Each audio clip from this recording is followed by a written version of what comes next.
안녕하세요. 어학원 운영하면서 4학년 아들 키우고 있는 워킹맘 브랜디입니다. 오늘은 원서 읽기 공부법에 대해서 말씀드릴게요. 원서 읽기 정말 많이 하시죠? 근데 생각보다 이런 고민 많으실 거예요. 원서를 읽히고는 있는데 이게 맞게 하고 있는 건지 모르겠어요.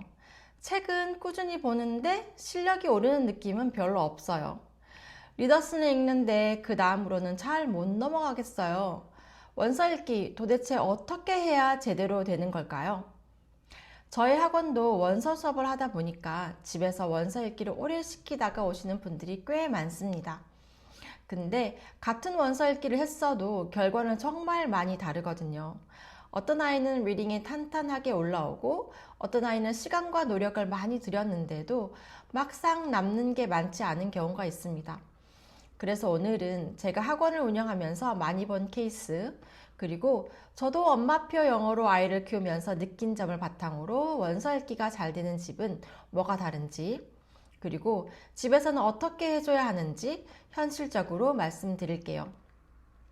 오늘 영상 끝까지 보시면 원서 읽기에서 무엇을 먼저 잡아야 하는지, 왜 어떤 아이는 잘 되고 어떤 아이는 막히는지, 그리고 집에서 바로 적용할 수 있는 기준까지 정리해서 가져가실 수 있을 거예요. 저는 원서 읽기의 핵심이 결국 방향, 루틴, 양, 이 세 가지라고 생각합니다. 첫 번째, 아이 수준보다 약간 쉬운 책을 오래 읽히셔야 합니다. 이게 생각보다 제일 중요합니다. 근데 동시에 제일 많이 놓치시는 부분이기도 해요. 많은 분들이 원서 읽기를 시작하면 아이 레벨보다 조금 어려운 책을 줘야 실력이 빨리 늘 거라고 생각하세요. 너무 쉬운 책만 읽으면 제자리 걸음할 것 같으니까요. 근데 제가 현장에서 정말 많이 본 건 원서 읽기는 어려운 책으로 끌고 가면 굉장히 쉽게 무너진다는 겁니다. 왜냐면 아이 입장에서 책이 어렵다는 건 단순히 단어 몇 개 모른다는 뜻이 아니거든요. 문장이 길고 읽는 속도가 안 나고 내용이 잘 안 들어오고 계속 중간중간 막히다 보면 책 읽는 시간이 점점 피곤해집니다. 그러면 아이는 읽고 있는 게 아니라 사실 버티고 있는 거예요. 원서 읽기가 잘 되는 아이들은 생각보다 어려운 책 읽는 아이들이 아닙니다. 오히려 자기한테 편안한 책을 정말 많이 읽는 아이들이에요. 예를 들어 ORT 3, 4단계가 편하게 읽히는 아이면 그 수준의 책을 여러 권 읽습니다. 반복도 하고요. 좋아하는 시리즈가 생기면 그것만 계속 읽기도 합니다. 어떤 아이들은 거의 외울 정도로 읽어요. 그러면 부모님 입장에서는 이렇게 쉬운 책만 읽어서 실력이 언제 늘까 불안하실 수 있어요. 근데 저는 오히려 여기서 실력이 는다고 생각합니다. 왜냐하면 쉬운 책을 많이 읽어야 영어 문장 구조가 눈에 들어오고 자주 나오는 표현이 쌓이고 읽는 속도가 붙고 무엇보다 책 읽는 게 편해지거든요. 저도 우리 아들 어릴 때 보면 좋아하는 시리즈 생기면 그 책만 계속 읽었어요. 처음에는 저도 속으로 이거 또 읽어? 싶었던 적이 있거든요. 근데 지금 돌이켜보면 그 반복이 정말 중요했던 것 같아요. 그래서 원서 읽기 공부법 첫 번째는 어려운 책으로 끌어올리는 게 아니라 아이가 읽을 수 있는 책을 편하게 많이 반복해서 읽게 하는 것입니다. 두 번째, 한글 독서와 영어 소리 노출이 같이 가야 됩니다. 이 부분도 생각보다 많이 놓치십니다. 원서 읽기를 잘하고 싶으면 영어 책만 붙잡는다고 되는 게 아닙니다. 저는 늘 느끼는 게 한글 독서가 받쳐줘야 하고 영어 소리 노출도 같이 가야 원서 읽기가 훨씬 수월해집니다. 먼저 한글 독서부터 말씀드릴게요. 제가 학원을 운영하면서 많이 본 게 영어를 늦게 시작했더라도 한글 독서가 탄탄한 아이들은 생각보다 빨리 따라온다는 점이에요. 왜냐하면 책 읽는 힘 자체가 있기 때문입니다.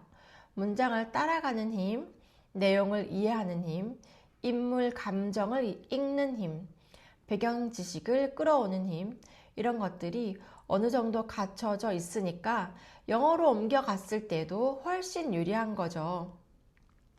저도 우리 아들 어릴 때 잠자리 독서를 꾸준히 했습니다. 엄청 대단하게 한 건 아니고요. 직장맘이다 보니까 늘 여유가 있는 건 아니었어요. 그래서 보통은 아이가 원하는 책 한 권, 제가 읽어주고 싶은 책 한 권, 이 정도였던 것 같아요. 근데 중요한 건 많이가 아니라 안 끊는 것이었어요. 여행 가서도 책 챙겨갔고요. 늦게 들어온 날도 짧게라도 읽어줬어요. 그 시간이 아이한테는 독서 습관이 되고 저한테는 아이랑 정서적으로 만나는 시간이 되더라고요.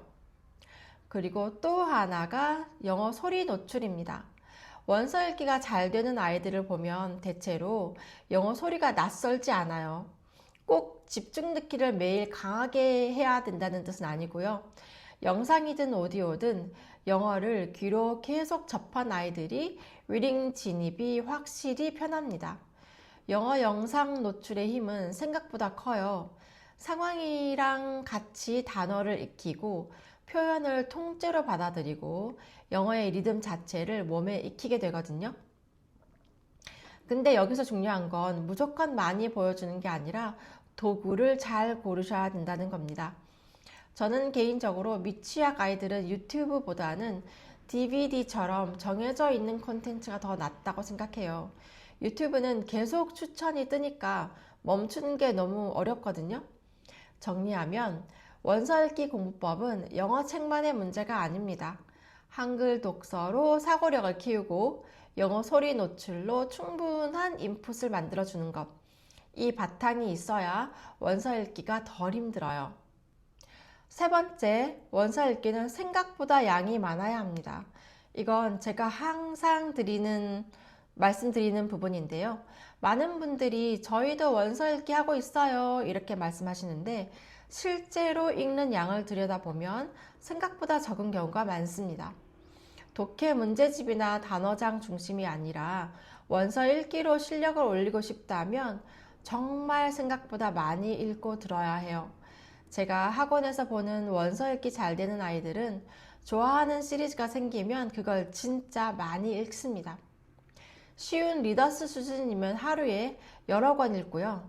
글밥이 조금 있는 리더스면 하루에 두세 권, 얼리 챕터북이면 하루에 한두 권, 매직 트리 하우스 같은 챕터북도 재미가 붙으면 쭉쭉쭉 읽어 나갑니다.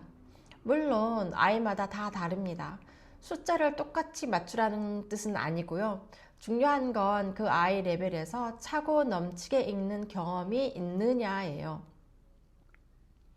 아이들이 리더스에서 챕터북으로 잘 못 넘어가는 이유도 사실은 양치기가 충분히 안 된 거예요. 그래서 문장 패턴이 자동화되기 전에 아이 학년이 올라가고 학습 부담은 커지고 다른 과목 때문에 바빠지면서 결국 리딩이 끊기는 경우가 많습니다. 저는 개인적으로 초등학교 4학년 전에는 챕터북 읽는 재미를 어느 정도 붙여놓으면 좋다고 생각해요. 왜냐하면 그 이후부터는 시간이 정말 없거든요. 그래서 4학년 이전에 챕터북 읽는 재미를 만들어 놓으면 원서 읽기는 훨씬 안정적으로 갑니다. 네 번째, 원서 읽기를 너무 공부처럼 만들면 오래 못 갑니다. 이 부분도 정말 중요합니다. 원서 읽기가 잘 되는 아이들을 보면 신기하게도 책 읽는 시간이 공부라기보다 그냥 일상에 가깝습니다. 아이 입장에서 책 읽는 시간이 너무 부담스럽지 않다는 거예요. 근데 원서 읽기가 자꾸 안 되는 집들을 보면 책 한 권 읽을 때마다 뜻 물어보고 해석 확인하고 독후 활동 붙이고 뭔가 결과물을 남기려고 하다 보니까 아이는 점점 피곤해집니다. 그러면 책 읽는 시간이 즐거운 게 아니라 계속 평가받는 시간이 돼요. 저는 원서 읽기는 기본적으로 재미가 있어야 오래 간다고 생각합니다. 특히 초등 때는 더 그래요. 좋아하는 시리즈를 읽고 아는 캐릭터가 나오고 다음 내용이 궁금해서 또 읽고 이 흐름이 생겨야 읽기의 양도 붙고 자연스럽게 문해력도 올라갑니다. 그래서 너무 초반부터 공부처럼 관리하려고 하시기보다는 아이가 책 읽는 시간을 조금 편하게 느낄 수 있게 해주는 것이 아주 중요합니다. 그러면 집에서는 실제로 어떻게 하시면 되냐? 제가 생각하는 가장 현실적인 원서 읽기 루틴은 이렇습니다. 첫 번째, 한글책 읽는 시간은 루틴으로 가져가셔야 됩니다. 잠자리 독서든 혼자 읽기든 좋습니다. 많이보다 꾸준히가 더 중요합니다. 저희 아들은 잠자기 전 한글책 읽기를 루틴으로 하고 있습니다. 두 번째, 아이가 좋아하는 영어 영상이나 오디오로 소리 노출을 해주셔야 합니다. 이걸 너무 공부처럼 하실 필요는 없고요. 대신 아이가 좋아하고 반복해서 볼 수 있는 컨텐츠를 찾으셔야 돼요. 세 번째, 아이 수준보다 약간 쉬운 영어책을 충분히 읽게 하셔야 합니다. 읽다가 자꾸 막히는 책 말고 속도가 나는 책이어야 해요. 네 번째, 시리즈로 원서를 찾아주면 좋습니다. 한 권으로 끝나는 책보다 다음 권을 또 읽고 싶어지는 시리즈가 훨씬 좋습니다. 그래야 차고 넘치게 읽을 수 있어요. 다섯 번째, 조급해하지 않으셔야 됩니다. 원서 읽기는 문제집처럼 한 달 했다가 바로 티나는 공부가 아니에요. 근데 쌓이면 정말 큽니다. 저도 엄마표 영어 하면서 늘 완벽하게 했던 건 아니고요. 청독도 항상 했던 건 아니고 중간중간 쉬기도 했고 아이가 원하지 않으면 멈추기도 했습니다. 근데 방향은 놓치지 않으려고 했어요. 한글책은 놓지 말자. 영어 소리는 계속 들려주자. 아이가 좋아할 만한 영어책을 깔아두자. 저는 이 세 가지는 계속 가지고 갔던 것 같아요. 마지막으로 정리해 드릴게요. 오늘 말씀드린 원서읽기 공부법의 핵심은 네 가지입니다. 첫 번째, 어려운 책으로 실력을 끌어올리려고 하지 마시고 아이가 편안하게 읽을 수 있는 책을 많이 반복해서 읽게 하셔야 합니다. 둘째, 원서 읽기는 영어 책만의 문제가 아니라 한글 독서와 영어 소리 노출이 같이 받쳐줘야 훨씬 잘 됩니다. 셋째, 엄마표 영어나 원서 읽기로 결과를 보려면 생각보다 읽기와 듣기의 양이 많아야 합니다. 넷째, 원서 읽기를 너무 공부처럼 만들면 오래 못 갑니다. 아이가 즐겁게 읽는 흐름을 만들어 주셔야 결국 실력이 됩니다. 결국 원서 읽기 공부법은 특별한 비법이 있는 게 아니라 만만하게 읽을 수 있는 책을 즐겁게 많이 읽게 만드는 것. 저는 여기에 있다고 생각합니다. 아이를 끌고 가는 원서 읽기는 오래 못 갑니다. 아이가 스스로 책을 집게 만드는 원서 읽기여야 결국 실력이 됩니다. 오늘 영상이 도움이 되셨다면 구독과 좋아요, 알림 설정 부탁드릴게요. 다음 영상을 만드는 힘이 됩니다.